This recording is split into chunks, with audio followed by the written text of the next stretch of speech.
Hey everyone, welcome back to my channel. Today's tutorial is based around taupe colours. I've already done my base makeup. I've used the Cover FX custom cover drops and the illuminating primer. If you'd like to see these in action, click on last Thursday's tutorial. So this week I recently received a package from a YouTube subscriber and she sent me a load of Colourpop cosmetics, so I'm going to be using these for the eyeshadow today, but I'll tell you a little bit more about that at the end of the tutorial. The first colour I'm going to be using is called Girl Crush, and this is a matte finish and it's like a mink colour. To apply it, I'm using a flat shader brush, and this one is by Blank Canvas Cosmetics. I'm taking this colour all the way over the mobile eyelid and up to where the socket starts, and because it's quite a pale shade, we're going to layer this a couple of times, which will help to intensify the colour. The next colour I'm taking is Fairfax, and this is a matte muddy brown colour. And using the same flat shader brush, we're going to apply this to the outer corner of the eye and pull the colour out and up. So this is going to elongate the eye and also give it a little bit of lift. I'm using my Sigma E35 brush, and it's a big fluffy blending brush to work in circular motions. On the outer edge we're pulling the colour through the socket, and then on the lid we're just feathering it to the centre. Once we've softened that base, we're then going to go back in with the same colour on the flat shader brush and re-darken that outer corner.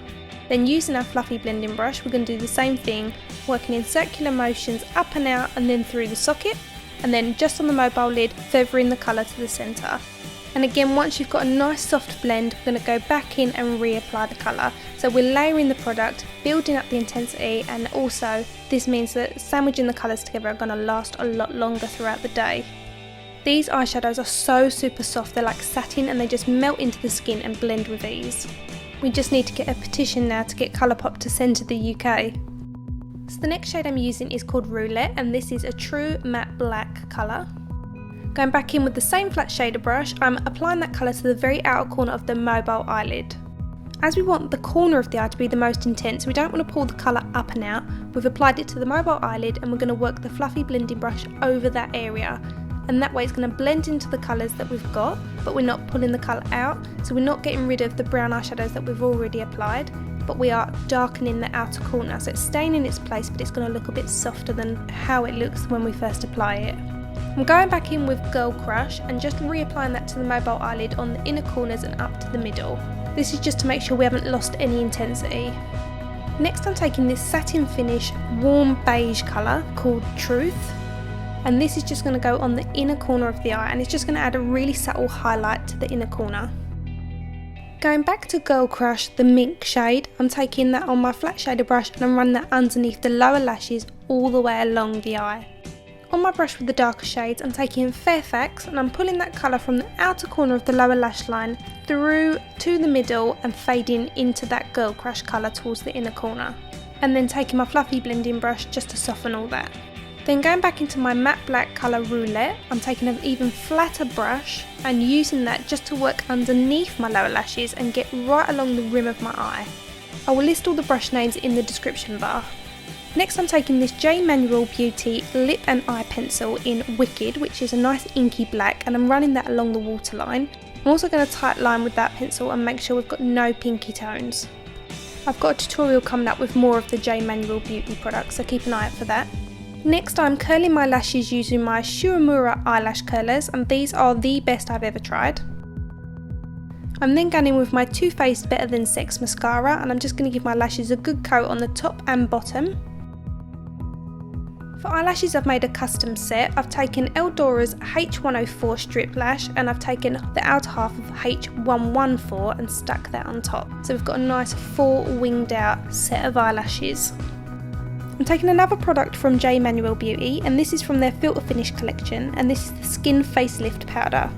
So it's got crushed gemstones in it and it claims to give a soft focus finish, and it really does photo that way. On a couple of the selfies that I've taken with this makeup, I've got this really nice soft appearance to my face as if I've used a filter. It's amazing.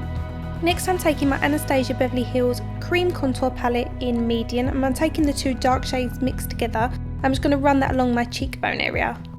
I had to stop filming previous to this because my hay fever has literally just kicked in, so you'll see my left eye, or my right eye as you're looking at it, has really gone bloodshot, so I do apologise that I start to look a little bit tired and my eyes become really bloodshot. I've got really bad allergies to hay fever. So on my contour brush by Real Techniques, I'm also taking that down the sides of my nose. Not only is it going to give it a slimmer appearance and more straight appearance, it's also going to add a little bit of warmth to the centre of my face. And it's all about creating balance. So if we're darkening certain areas, we need to keep some balance in the face. And we don't want the centre of it to look a lot paler than the circumference of our face. So I'm also taking that around my hairline for that very reason. Next I'm going to do highlighting, and I'm going into my Kryolan Glamour Glow Indulgence palette, and I'm using the colour Sunkissed. To apply this to the top of my cheekbones, I'm using my Sigma F35 brush. I'm going to line my lips using this colour, which is called Wet, and it's from Colourpop Cosmetics, and this is a cool gunmetal taupe shade. We've used mostly matte eyeshadows, so we're going to use a nice pearlised colour on the lips, but you could also stick with a nice matte lip if you want to keep it all matte. Now I know this lip colour won't be for everybody. I really like it. It's very 90s, which has been big again this past year. But you can always change it up and go for a nude or even add a splash of colour. So now I've lined the lips, I'm also going to take the lipstick in the same colour Wet and apply that to the rest of the lip. I have to say, I think this is one of my favourite combos of eyeshadow and lipsticks. I just think it's beautiful. So the last part I need to do is eyebrows, and I'm taking my Anastasia Beverly Hills Brow Duo in Brunette, and I'm taking my Illamasqua angled liner brush to apply this. Now I have got a tutorial on how to do my brows up close so you can see, and I'll link that in the description bar for you, so I'm just going to whiz through this. I am making sure that the outer half of my eyebrow is the darkest and that the beginning part of the brow is the lightest, so I'm just feathering what's left on the bristles at the beginning of the brow. You'll have noticed I've not applied any blush to this look. Now I wanted to keep it nice and bronzy and very taupey, and a blush wouldn't have gone with this, so I've stuck with a coloured highlighter, which was the Sunkissed by Kryolan. Hey guys, so today's look was a request from a subscriber. Her name is Janet, and she messaged me here on YouTube and asked me if she could send me some Colourpop Cosmetics to do a look with. Janet sent me a lovely card with a little note in it, which really made me giggle, and all of the Colourpop Cosmetics. I want to give her a massive thank you for doing that, and I really hope you like the look I've created, and I will continue to make some more looks using the eyeshadows that you sent me. So I took 4 of the colours that she really likes and created this eye makeup with it, and being as it is a Colourpop cosmetic eye, I thought I'd go with a Colourpop cosmetic lip. And I know this lip isn't going to be for everybody, but I really like it, and it's definitely up my sister's street, so I know she's going to like this look. It's quite 90s. I can imagine there will be a few of you out there that do like it. Now guys, don't forget to subscribe if you haven't already done so, and if you missed any of my previous tutorials, you can click on these now and it will take you to those. Don't forget you can also follow me on Facebook, Twitter and Instagram, and the links to those will be in the description bar below.